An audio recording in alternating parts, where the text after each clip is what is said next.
Hi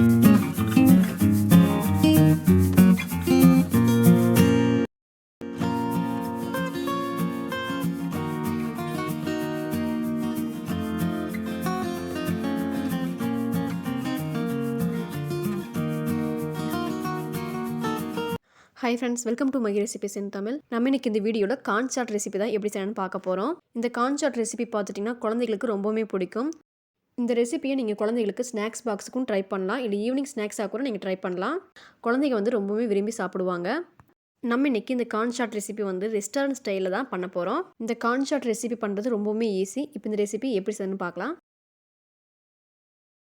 வீடியோக்குள்ள போகிறதுக்கு முன்னாடி நீங்கள் நம்மளோட சேனல் இன்னும் சப்ஸ்கிரைப் பண்ணுங்கள். பெல் பட்டனை கிளிக் பண்ணிட்டு ஆல் பட்டனை கிளிக் பண்ணிக்கோங்க. அப்போ தான் நம்ம போடுற வீடியோஸ் எல்லாமே உங்களுக்கு வந்து நோட்டிஃபிகேஷனில் வரும். வாங்க வீடியோக்குள்ள போகலாம். கார்ன் சாட் ரெசிபி பண்ணுறதுக்கு நான் இன்றைக்கி ஒரு ஸ்வீட் கார்ன் எடுத்திருக்கேன்.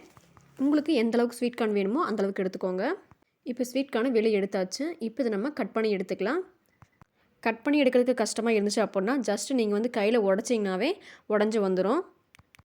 பாருங்கள், இந்த மாதிரி கட் பண்ணி எடுத்துக்கோங்க. இப்போ இந்த ஸ்வீட் கார்னை நம்ம டேரெக்டாக தண்ணியில் போட்டு வேக வைக்காமல் இட்லி பாத்திரம் இருக்கு இல்லையா, அதில் வந்து வேக வச்சு எடுத்துக்கலாம். தண்ணி ஃபஸ்ட்டு சூடுபடுத்திக்கோங்க. இப்போ தண்ணி நல்லாவே சூடாகவே ஆவி போயிட்டுருக்கு. இப்போ இந்த டைமில் நம்ம ஸ்வீட் கார்ன் சேர்த்திக்கலாம். கட் பண்ணி வச்சுருந்தா ஸ்வீட் கார்ன் சேர்த்திக்கோங்க. இந்த மாதிரி நம்ம ஸ்வீட் கார்னை வந்து வேக வைக்கும்போது நமக்கு ஸ்வீட் கார்னோட சத்துக்கள் முழுமையாகவே நமக்கு கிடைக்கும். இப்போ மூடி போட்டு மூடி வச்சுருங்க. மீடியம் ஃப்ளேமில் 15லேருந்து 20 நிமிஷம் வரைக்கும் வெந்து வரட்டும். இப்போ ஒரு 20 நிமிஷம் ஆகிடுச்சு. இப்போ ஓப்பன் பண்ணி பார்க்கலாம். பாருங்கள், கார்ன் வந்து ரொம்பவே நல்லா வெந்து வந்திருக்கு. இந்த மாதிரி வேக வைக்கும்போது அதோட சத்துக்கள் எல்லாமே நமக்கு முழுமையாக கிடைக்கும். இந்த மாதிரி ஒரு கத்தி வச்சு செக் பண்ணி பாருங்கள், நல்லாவே வெந்து வந்திருக்கும். இப்போ இந்த ஸ்வீட் கார்னை கை பொறுக்கிற அளவுக்கு சூடு ஆறி வர வரைக்கும் ஆற விட்டுருங்க. நீங்கள் இப்படியே சாப்பிட்ற மாதிரி இருந்துச்சுன்னா கூட நீங்கள் கார்னில் வந்து லைட்டாக உப்பு தடவிட்டு கூட நீங்கள் வேக வைக்கலாம். இப்போ இந்த ஸ்வீட் கார்ன் கை பொறுக்கிற அளவுக்கு ஆறி வரட்டும். இப்போ இந்த ஸ்வீட் கார்ன் பார்த்துட்டிங்கன்னா கை பொறுக்கிற அளவுக்கு சூட்டில் இருக்குது. இப்போ நம்ம கார்ன் எல்லாமே ரிமூவ் பண்ணிக்கலாம். பாருங்கள், நல்லாவே வெந்து வந்திருக்கு நமக்கு. கார்ன் உரிக்கும் போது 1 or 2 லைன்ஸை வந்து நீங்கள் ரிமூவ் பண்ணிட்டீங்க அப்படின்னா அதுக்கப்புறம் உரிக்கிறது வந்து ரொம்பவுமே ஈஸி. ஸோ இப்போ நம்ம 2 லைன் மட்டும் கார்னை பிரித்து எடுத்துக்கலாம். ஃபஸ்ட்டு 2 லைன் உரிக்கும் போது உங்களுக்கு கொஞ்சம் கஷ்டமாக இருக்கும். ஆனால் உரிச்சிட்டிங்க அப்படின்னா அதுக்கப்புறம் நீங்கள் டோட்டல் கார்னையும் சீக்கிரமாக உரிச்சிடலாம். இப்போ பாருங்கள், 2 லைன் அளவுக்கு எல்லாத்தையும் உரிச்சாச்சு. இப்போ அடுத்தது பாருங்கள் உரிக்கிறதுக்கு எவ்வளோ ஈஸியாக இருக்குன்னு சொல்லிட்டு. ஸோ இந்த மெத்தட் வந்து உங்களுக்கு ரொம்ப யூஸ்ஃபுல்லாக இருக்கும்னு நினைக்கிறேன். இப்போ எல்லாத்தையும் உரிச்சு எடுத்துடலாம்.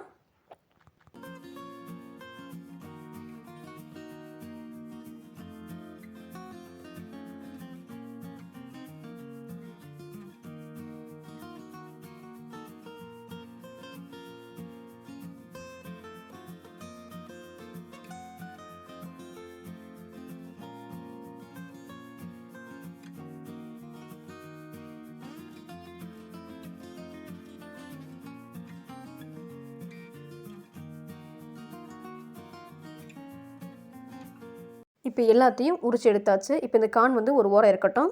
இப்போ நம்ம கார்ன் சாட் ரெசிபி செய்ய ஸ்டார்ட் பண்ணிடலாம். அதுக்கு கடாய் வச்சுட்டு 2 டேபிள் ஸ்பூன் அளவுக்கு ஆயில் சேர்த்திக்கோங்க. எண்ணெய் சூடானதும் 2 டேபிள் ஸ்பூன் அளவுக்கு பொடியை கட் பண்ண பூண்டு சேர்த்திக்கோங்க. அது கூடயே பொடியை கட் பண்ண இஞ்சி 2 டேபிள் ஸ்பூன் அதையும் சேர்த்திக்கோங்க. பொடியை கட் பண்ண 2 பச்சை மிளகாயும் சேர்த்திக்கோங்க.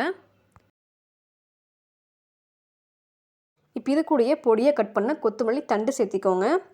3லிருந்து 4 டேபிள் ஸ்பூன் அளவுக்கு சேர்த்திக்கோங்க.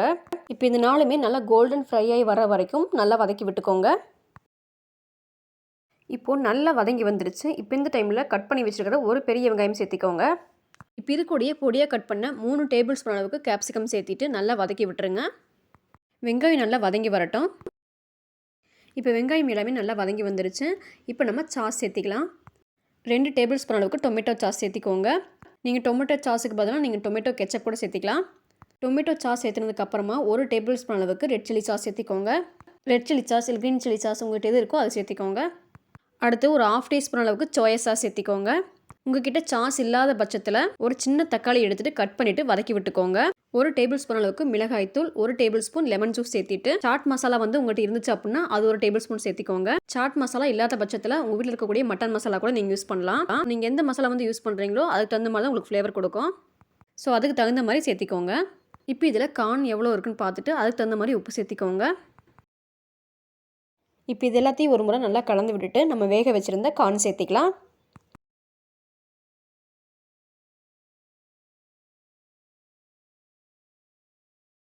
கார்ன் எல்லாத்தையுமே சேர்த்தியாச்சு. நல்லா கலந்து விட்டுருங்க. இப்போது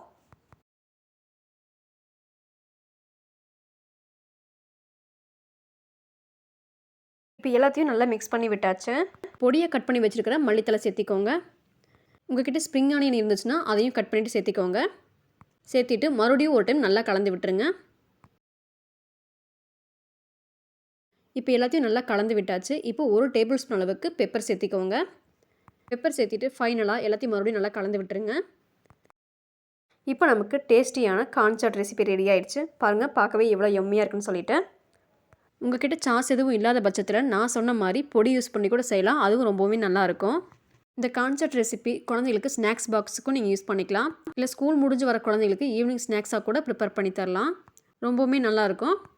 இந்த ரெசிபி உங்களுக்கு பிடிச்சிருக்குன்னு நினைக்கிறேன். பிடிச்சிருந்துச்சுன்னா வீடியோக்கு லைக் பண்ணிடுங்க. உங்கள் ஃபேமிலி ஃப்ரெண்ட்ஸுக்கும் ஷேர் பண்ணுங்கள். மறக்காமல் நம்ம சேனலை சப்ஸ்கிரைப் பண்ணி வச்சுக்கோங்க. அப்போ தான் நான் டெய்லி போடுற வீடியோஸ் எல்லாமே நீங்கள் மிஸ் பண்ணாமல் பார்க்க முடியும். ஸோ மறக்காமல் சேனலை சப்ஸ்கிரைப் பண்ணி வச்சுக்கோங்க. நெக்ஸ்ட் ரெசிபியில் மீட் பண்ணலாம். தேங்க்யூ.